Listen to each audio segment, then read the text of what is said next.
Alright guys, still a consistent 192. Basically for this video, I'm going to get right into the leg day because I just have to say what a beautiful quad focused leg day yesterday. That's what I did, quad focused.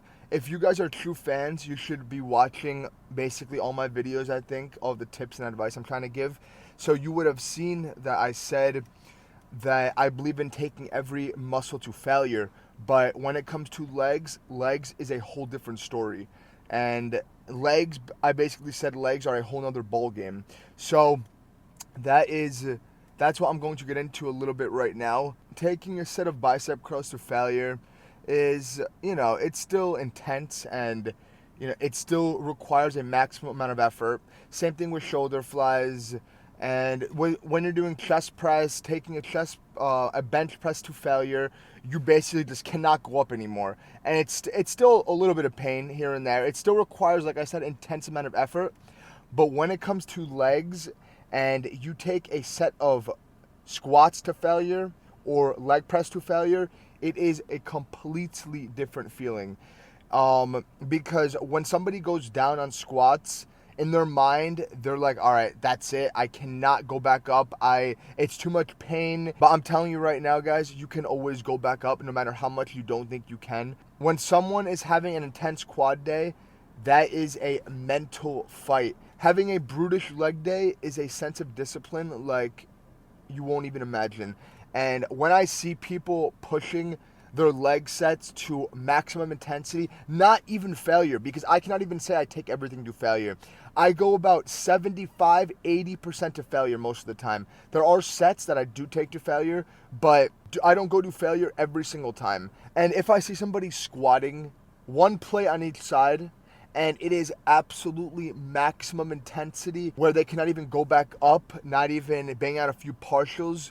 Or if somebody's doing leg press, 2 plates leg press, a full set of 2-plate leg press to absolute failure where they cannot go up again, I respect that way more than the guy doing 5 or 4 plates but not going to full intensity. Maybe doing 5x5s, but really they can do 10 reps, but they're only going 5 because the weight feels cool. And when you're going that heavy, it's even way more scary to go to failure, of course. But I'm just saying, I respect the people that push their legs to the maximum intensity, to the maximum edge of the cliff, that right until they have to stop, or they're either going to pass out, throw up, fail a set. But guys, yesterday was that kind of leg day for me. It was quad focused, and yesterday was the kind of leg day where, I'm not even kidding, I was taking like 6-minute rests. After a set, I would just sit there like this.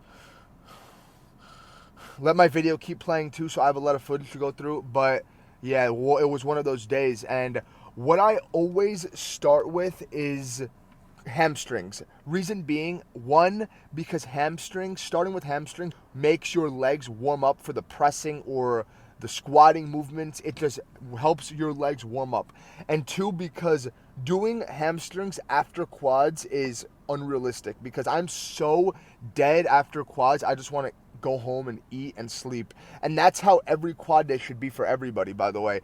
Your quads require so much force because the size of the muscle, and because they're always getting stimulated, they're always being walked on. But yeah, like I was saying, there is no way I should be able to ever do hamstrings after doing quads. And if I do, it is going to be a half-ass workout because I will be so dead from pressing and leg extensions and just hitting my quads insanely. And what I started with was the leg curl machine. I just stayed at the leg curl machine for all 6 sets of hamstrings.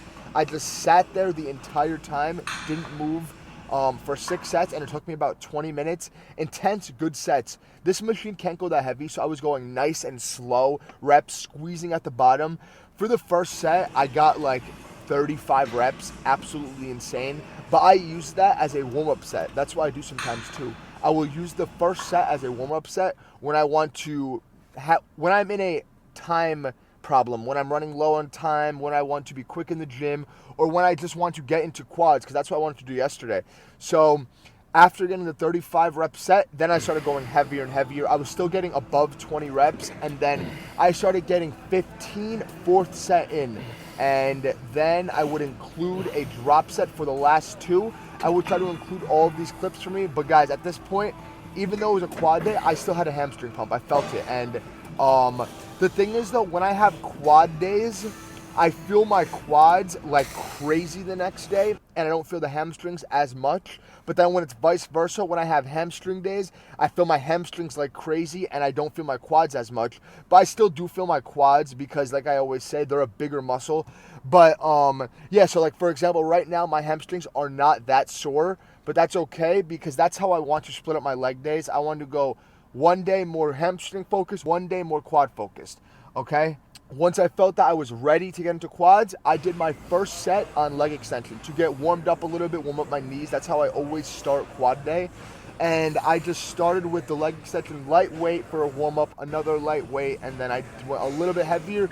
And when I started, I went at a pretty heavy weight where I was only able to get like 9, and then I just drop setted it and burned it out. And at that point, I just called it for leg extensions. I normally sit there for 2 or 3 sets just to still get warmed up. Yesterday, I just wanted to go absolutely crazy on pressing. So what I did was I went to the hack squat. I didn't go that heavy on hack squat. I went 2 plates. I could have went a little bit heavier. But guys, 2 plates, it might seem a little bit light to you, and it might seem like unimpressive. I'm telling you guys right now, try to do 1 set to failure with a plate, okay? And we're going to talk volume more here. Try to go 1 plate or a plate and a 25, or even 2 plates if you can, to failure with good form all the way down, feet close together to focus quads if that's what you want to do, and then all the way up. I was taking these sets to my maximum intensity. For the first set, I only was able to get 11 reps, and that set, normally when I am at my second set of pressing or second set of squatting, that is when I am most ready because the first set is kind of still slightly a warm-up.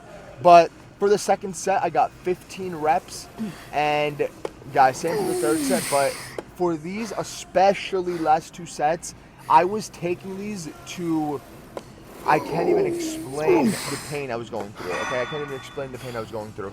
And I'm going to leave the whole clips in because I was pausing for maybe like 2 or 3 seconds at the top for some of the reps. I just have to say that I was going 1 before failure every single time. I could tell that I was going to definitely get a failure rep for the next ones. So that's when I would call it, but there's really no excuse. I could have taken them to failure, but like I said, I do not always do it.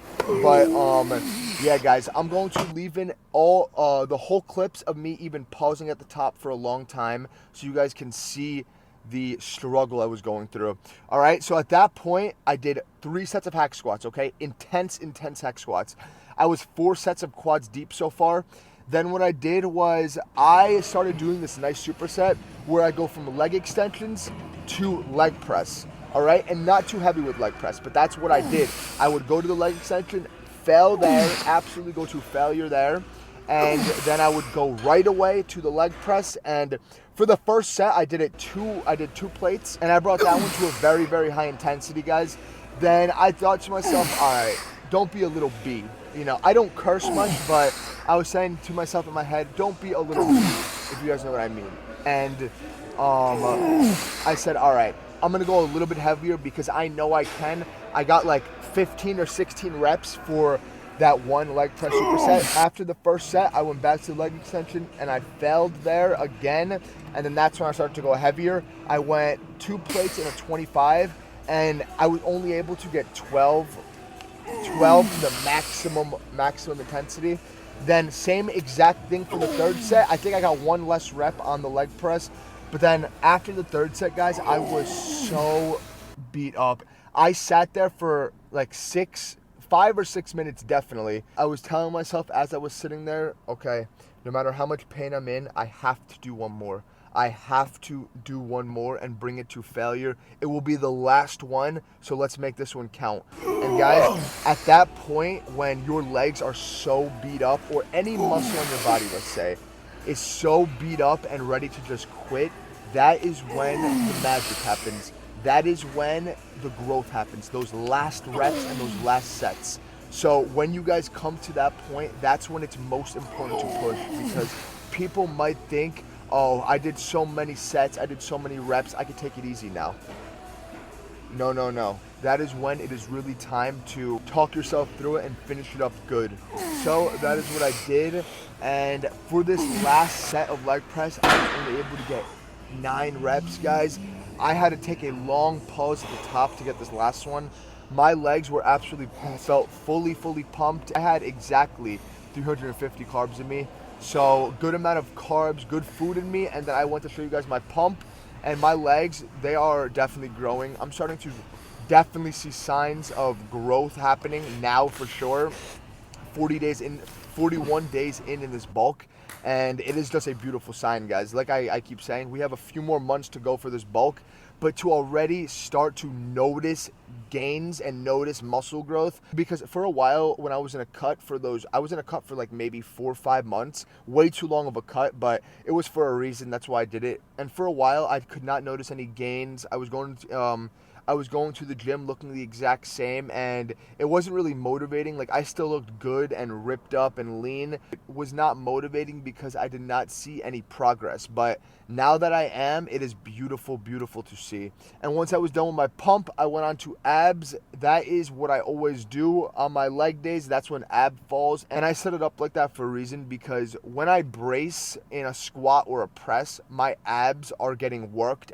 That's actually why I set up abs on leg day. That's how I started doing it before I ever started doing abs every other day and calves every other day. But then when I set up my abs on my leg day, that's how the calves fell in the next day after that, and then abs after that, and then repeat like that. So overall, guys, absolutely beautiful leg day. No, I give these ratings. You know what I'm going to say?